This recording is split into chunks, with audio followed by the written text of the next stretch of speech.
The following video explains the guidelines for officiating Halifax Minor Basketball's defensive rules modification. This video is for teams playing in the junior mini, and bantam divisions.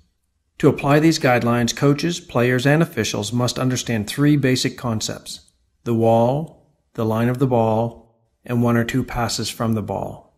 The wall is an imaginary line which runs through the middle of the offensive zone, splitting the key into two equal parts. To have a foot on or over the wall is to be on both sides of the wall. The line of the ball is an imaginary line parallel to the baseline, which moves up and down the court with the ball, whether it's being dribbled or passed. One or two passes from the ball refers to the positioning of offensive players on the court. It's important to identify whether a player is one pass or two or more passes away from the ball in order to understand legal defensive positioning.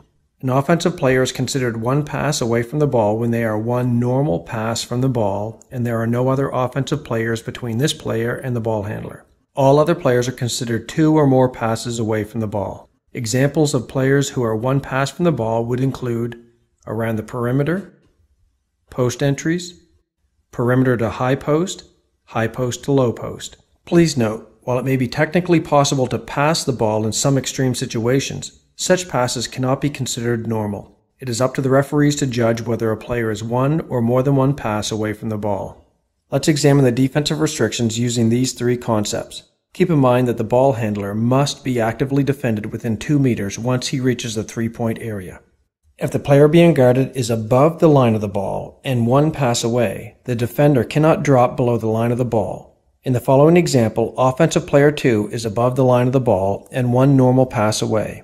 As a result, defensive player 2 cannot drop into the area below the line of the ball. If the player being guarded is above the line of the ball and two or more passes away, the defender cannot be below the line of the ball or past the wall. In the following example, offensive player 2 is above the line of the ball and two or more passes from the ball. As a result, defensive player 2 is allowed to drop off his player even to the point of standing in the key, as long as he stays on or above the line of the ball and on his player's side of the wall. If the player being guarded is below the line of the ball and one pass away, the defender must be within 2 meters of his player. In the following example, offensive player 3 is below the line of the ball and one normal pass away. As a result, defensive player 3 must be in an active defensive position of no further than 2 meters from his player. If the player being guarded is below the line of the ball and two or more passes away, the defender is allowed to be below the line of the ball but must stay on the same side of the wall as the player he is guarding. In the following example, offensive player 4 is below the line of the ball and two or more passes away. As a result, defensive player 4 is allowed to drop off his player even to the point of standing in the key, as long as he stays on his player's side of the wall. Keep in mind that the movement of the ball and offensive players will create an environment of constantly changing defensive requirements. In the following example, defensive player 3 is allowed to drop into the key on the right side of the wall because his player is below the line of the ball and two or more passes away. But when offensive player 3 moves to the top of the key, he is now above the line of the ball and one pass away. As a result, defensive player 3 must move to a position on or above the line of the ball. In this example, notice how the defense's positioning must change to maintain a legal position as the ball is passed around the perimeter by the offense. Be aware that legal defense can look like a zone when in fact it is simply a good application of these defensive guidelines. In the following example, it could appear that the defense is playing a zone, when in reality the offense's positioning and lack of movement allows the defense to play in such a manner. If the offense were to run a player through the key, it would quickly become evident whether the defense is playing a zone or not. Coaches are reminded that every offensive player must be attempting to move to a scoring position. To place players at the extreme edges of the court goes against the spirit of youth basketball, and the defense is not required to chase their players out there. Defenses must be careful to not jump across the wall too early to initiate help defense. In the following example, offensive player 2 is attempting to beat defensive player 2 one-on-one. Because of the position of the rest of the offensive players, defensive player 2 is the only player allowed on the same side of the wall as the ball. Defensive players 4 and 5 must be careful not to step over the line of the wall to help until offensive player 2 has gained an offensive advantage. Once defensive player 2 has been placed in a disadvantage, his teammates can cross the wall to help.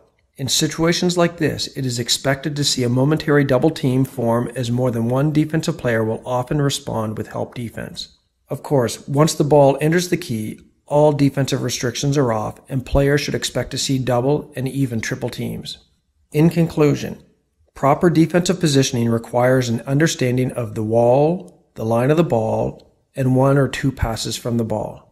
An offensive player is considered 1 pass from the ball when they are 1 normal pass away and no other offensive player are between them and the ball.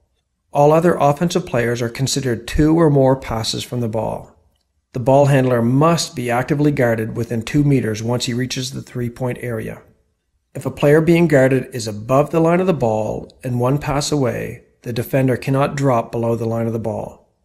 If the player being guarded is above the line of the ball and 2 or more passes away, the defender cannot drop below the line of the ball or pass the wall.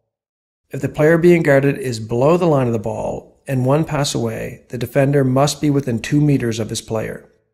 If the player being guarded is below the line of the ball and 2 or more passes away, the defender is allowed below the line of the ball but not past the wall. Legal defenses can look like a zone if there is little or no movement in the offense. Once the ball handler enters the key, all defensive restrictions are off. It is up to the referees to judge whether a player is legally positioned or not.